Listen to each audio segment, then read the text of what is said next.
कैसे हो हमारे करम, मीठी परिचय और बदी से टले, ताकि हंसते हुए बिखरे दम, है मालिक तेरे बंदे हम।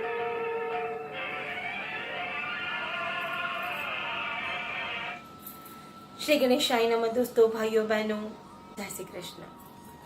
गीता ज्ञान मंजरी नाम की चैनल में आप सबका स्वागत है। आप मुझे लाइक कर सकते हो, सब्सक्राइब कर सकते हो और मेरे साथ श्रीमद् भगवद गीता में जुड़े रह सकते हो।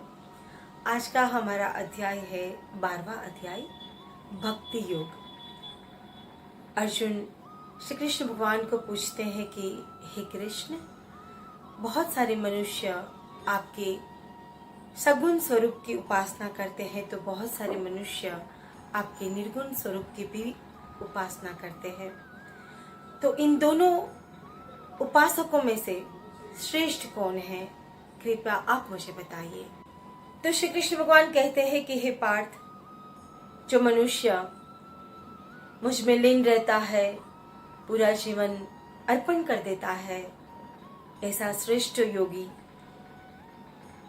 पूरी श्रद्धा से मेरी उपासना करता है। और बहुत सारे मनुष्य इंद्रियों पर वश करके ब्रह्म की अद्वैत भाव से उपासना करता है, जबकि निर्गुण स्वरूप को भजने वाले मनुष्य, जुड़ने वाले मनुष्य का विशेष परिचय करवाना पड़ता है, क्योंकि वो देह अभिमानी होते हैं, कर्ता का अभिमान होता है, ये सब कुछ मैंने किया ऐसा अभिमान रहता है। ऐसे मनुष्य को योगी बनना बहुत कठिन है। वो उन ब्रह्म में लीन करवाना उनके लिए बहुत कठिन है। जो सांख्य योगी है उनको तो पता ही है, सिर्फ मेरा ही भजन करना है, मेरा ही नाम लेना है, मेरे ही भजन कीर्तन करने का ही उनका प्रयोजन है और कोई कार्य नहीं है। उनके लिए मेरे पास आना बहुत आसान है। लेकिन जो देहधारी है, जिसको देह का अभिमान है, कर्ता का अभिमान है, उसको ब्रह्म में लीन करवाना बहुत मुश्किल है।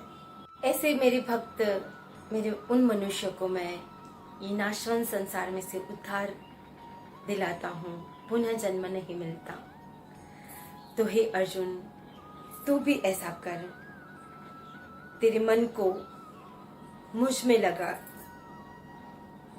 पूरा ध्यान एक चित बनाकर तू मुझे भज, सर्वस्व अर्पण कर दे।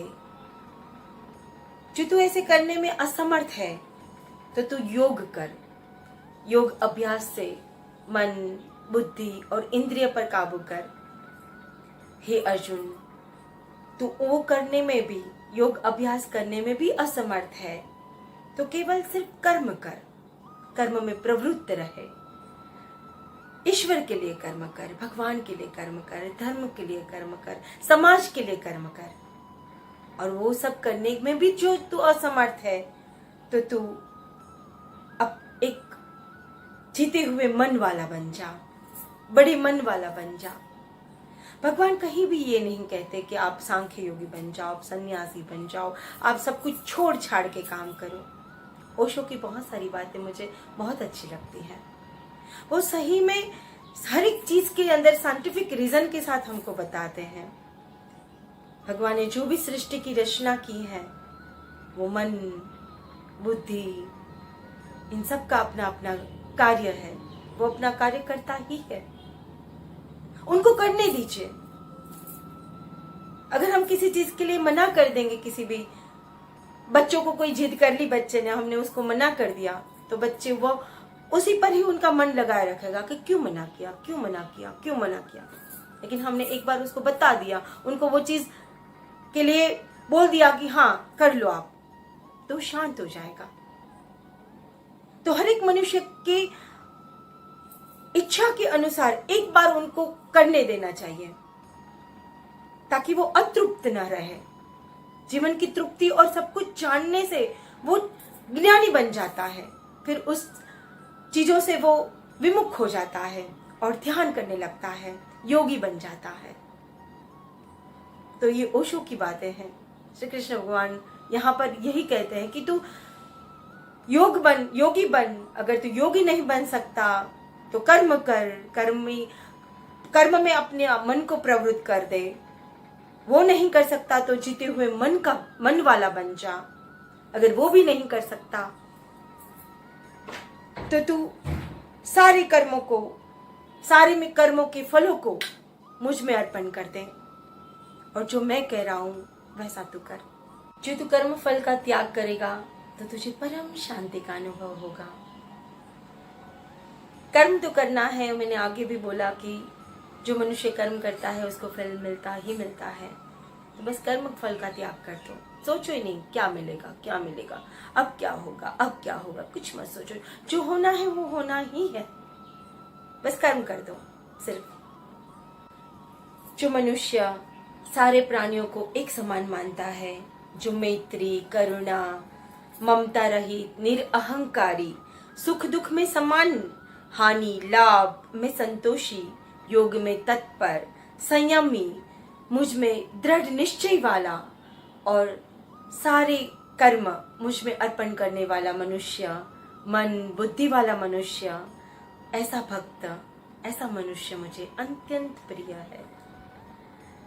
जो सबको एक समान मानता हो, सुख दुख लाभ हानि सब में संतोष, मैत्री करुणा, संताप रहित, निरअहंकारी, स्थिर मन वाला, बुद्धि वाला, ऐसा भक्त मुझे अत्यंत प्रिय है। जो मनुष्य हर्ष नहीं करता, शोक नहीं करता, क्रोध भय संताप रहित, अपेक्षा वगैरह का, पक्षपात रहित, न चिंत पवित्र चतुर, ऐसा भक्त भी मुझे अत्यंत प्रिय है। जो बुद्धि वाला होता है, जो चतुर होता है, शाम दाम दंड भेद श्री कृष्ण भगवान के जो 4 चीजों में पारंगत होता है, ऐसा भक्त भी मुझे पसंद है। जो पक्षपात नहीं करता, जो पाप रहित होता है, वो जो बहुत सारी चीज मिलने से हर्ष नहीं करता, शोक नहीं करता, क्रोध पर अंकुश है, भय नहीं लगता, ऐसा भक्त मुझे अत्यंत प्रिय है। जो शत्रु मित्रता, मान अपमान, ठंडी गर्मी, निंदा स्तुति सब में एक समान भाव रखने वाला, स्थिर बुद्धि वाला, थोड़े ही लाभों में संतुष्ट प्राप्त करने वाला, संतोषी, जो मनुष्य श्रद्धा पूर्वक मेरे में परायण रहता है, ऐसा भक्त मुझे अत्यंत प्रिय है। तो हे अर्जुन, तू ऐसा बन। जो मनुष्य श्रद्धा पूर्वक मेरा आश्रय लेता है, मेरे में परायण रहता है, मन बुद्धि और शरीर से सिर्फ मेरा ही कार्य करता है, ऐसा भक्त मुझे अत्यंत प्रिय है। तो इस अध्याय में हमने देखा कि भगवान को कैसे भक्त पसंद है। मान अपमान, ठंडी गर्मी, सुख दुख लाभ हानि, हर्ष शोक भय क्रोध सबसे परे, लोक परलोक, जीवन मृत्यु, इन सब से परे, ऐसा मोक्ष के मार्ग वाला, तन मन और धन से भगवान में अर्पण करने वाला भक्त भगवान को अत्यंत प्रिय है। इति श्री देवाखंडे ब्रह्म विद्यायाम योग शास्त्रे श्री कृष्ण अर्जुन संवादे 12वां अध्याय भक्ति योग समाप्त। श्री कृष्ण कन्हैया लाल की जय। जय श्री कृष्ण।